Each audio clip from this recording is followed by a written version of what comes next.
Hello everyone, Dana Kovacic here, and today we are going to be interviewing the one and only and amazing Belinda from Scissors Hair. Woo! Hey Belle! Anna, how you going? Amazing. Thank you so much for joining us today.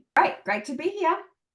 It's so incredible to have you here, and why I asked you to come on today is because it's been so inspiring to be on your journey over the last 12 months, and I know that it will absolutely be able to inspire others as well.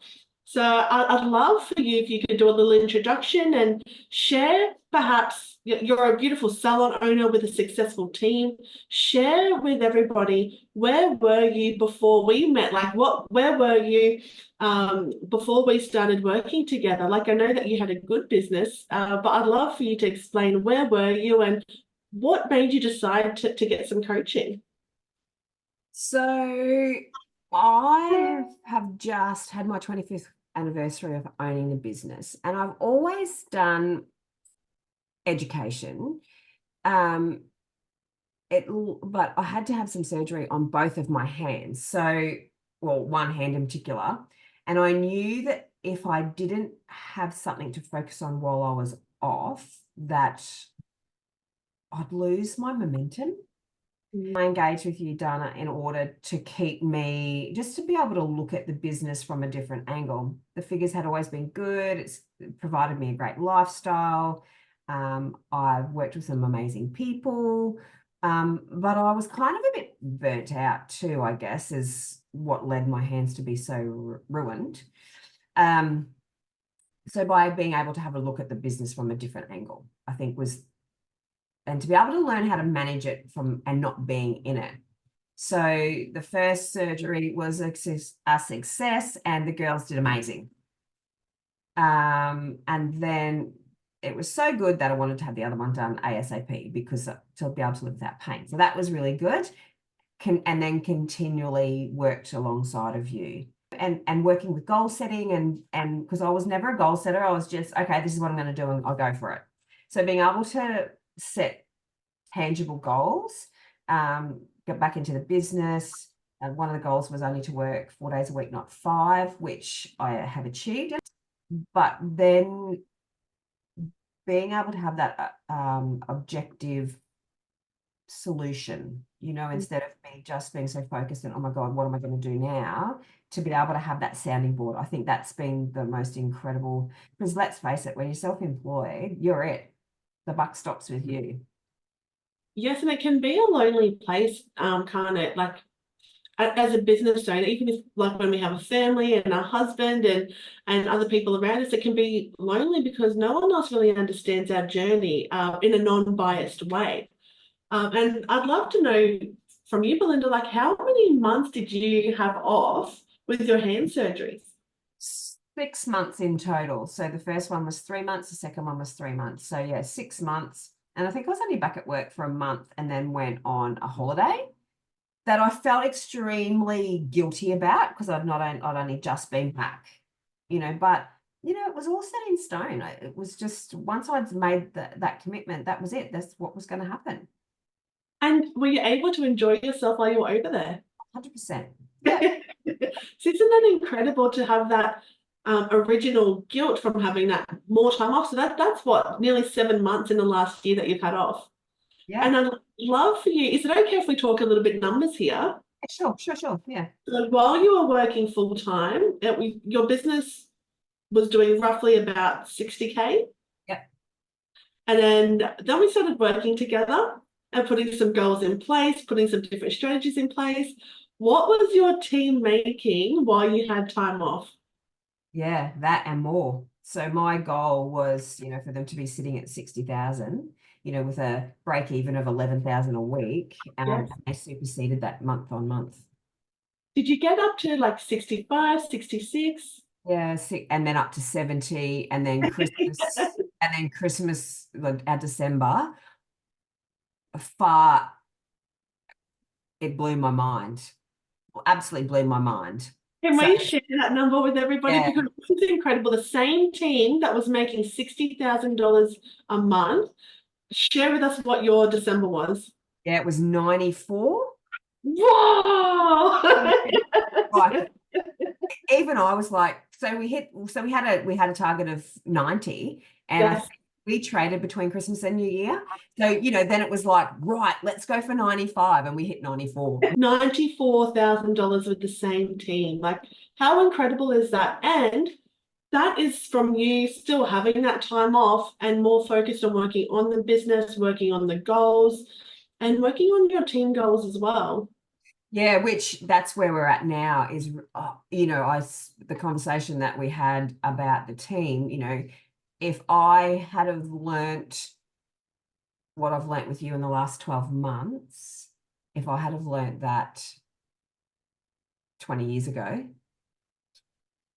yeah, I'd be in I mean, not that my life is, I'm not unhappy with my life, but wow, to be able to teach somebody just starting in the industry, I think, that's why hairdressers leave our industry, because it's the personal growth that they're not getting.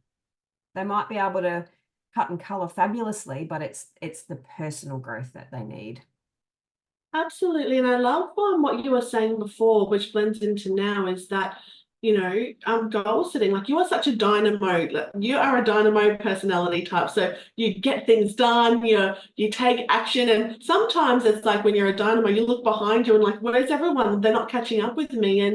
And that's what we do, have done with you. And now moving forward, you've signed up for another year to help do that with the team, see what personality types they have, see how we can work with them, see how we can strengthen them in different areas of their life to match their personal goals with their business goals. And I'd love to know, for you to share with everyone, what is your thinking behind it? Like, what are you most looking forward to for the future with us working together for another 12 months? I'm just looking forward to the aha moments and to watch my team grow. The salon's going to take care of itself. The systems that we have in place, it's going to take care of itself. But I think the most important thing now is watching the team, who are obviously younger than me, to have those aha moments so that their personal life will grow faster and they'll be more fulfilled. Beautiful. Beautiful. And that's such a beautiful leadership quality, right? To be taking care of your team in that capacity. It's a different world. It's a very different world that we live. We've got to move with it. It's so inspiring, Belle. And I just want to celebrate you for your huge wins. Like, you're looking after your team now for the next 12 months. We get to work with your team. In the previous 12 months that we've worked together, you've bought a new luxury car. You've gone on a holiday, overseas holiday. You've had like 7 months off your business, and it's been doing better than when you were working in turnover, than you were working in full time. And now you've come back because you want to at 4 days a week because you still love the craft. You've recently renovated your salon. Yeah. How incredible is life right now? Oh, amazing. I have more wins than I have. Actually, I don't think there's anything that I've got to complain about, to be honest. Nothing. Apart from having to go and do the groceries. That's amazing. I need to learn to delegate that. We can work on that. No, but because I'm a control freak, I like to do it myself. And do you know what? Let's talk about that a little bit. On that, what has it been like to give your team a bit more responsibility? Has it been a little bit of a challenge letting go of some control? Oh, struggle street. Absolute struggle. To be able to not be the fixer, because that's how I'm wired. I'm a fixer. And yeah, really uncomfortable, really uncomfortable. And pushing through that discomfort and feeling uncomfortable, because all this journey, like, it's about being uncomfortable and growing, isn't it? Like, you've had to go through that discomfort. What's that been like? What's that resulted in? Yeah, well, I think to be able to turn it over and to use the strategies that you've given in order to get everyone to think for themselves instead of making me be, and I'm still happy to be the mediator and all of that, but it's exhausting, so just it takes the pressure off. It takes, but it's not about me, it's empowering them. What a huge shift, right? And I wonder if anyone who's watching can resonate with this, that when we are a fixer and we're fixing everybody around us, we're not allowing them to think for themselves. And as a CEO of our business, our job is really to empower others to think, not to do their job for them. And I want to commend you and acknowledge you for that. That's one of the hardest things to do. And look how your business is flourishing because you've chosen to do that. Yeah, yeah. And I think having that extra day to work on the business and to do all the business stuff, it just frees up my mind for when I'm actually on the floor. And I actually love it more. I'm a better stylist when I don't have all this other background noise going on. And but last, I'd like to ask one more question, and that is, if anyone was on the fence about working with me, what would you share with them? Oh, look, I just think having you either via text on Zoom calls every week, and you've always offered after hours. It's almost like a lifeline call, because there's been days where I have been in tears, and when you haven't and your friends and your family are only going to tell you what you want to hear. They're not going to say to you, oh, have you looked at it this way? Have you looked at it that way? Have you? And I think I know honestly that you don't give me the answers, and that can be uncomfortable too, because I want you to give me the answers. I think having that, whatever cost that you outlay, well, whatever cost that I've outlaid over the last 12 months, I was prepared to pay that in order, the cost is nothing compared to the growth that I've had, I guess is what I'm rambling on about. And had I have had somebody like you 10 years ago, how different would I be today? How different would my stress levels have been? How different would have my salon journey been had I had that, just that different mindset? Yeah, no, I would 100%, and yeah, I would pay you more than what I have, to be honest. Thank you so much, Belle. And isn't it incredible? I really want to acknowledge you for your growth and I love what you've said there about sometimes when you go to family and friends, they tell you what you want to hear.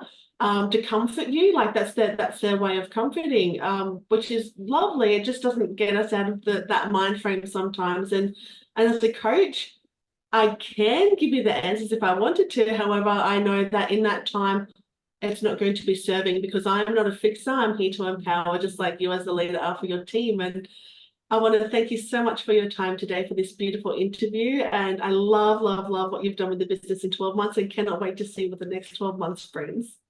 And the other thing is also inviting you into the team for their personal growth, but also inviting you into the team in order to us to grow as a team, not just personally, but professionally. I think that's one thing that I'm really looking forward to. And, I wish that we lived closer so that we could have you once a month instead of, yeah, but yeah, even that, to be able to bring somebody else in to say it in a different manner, your delivery will be so much better than mine.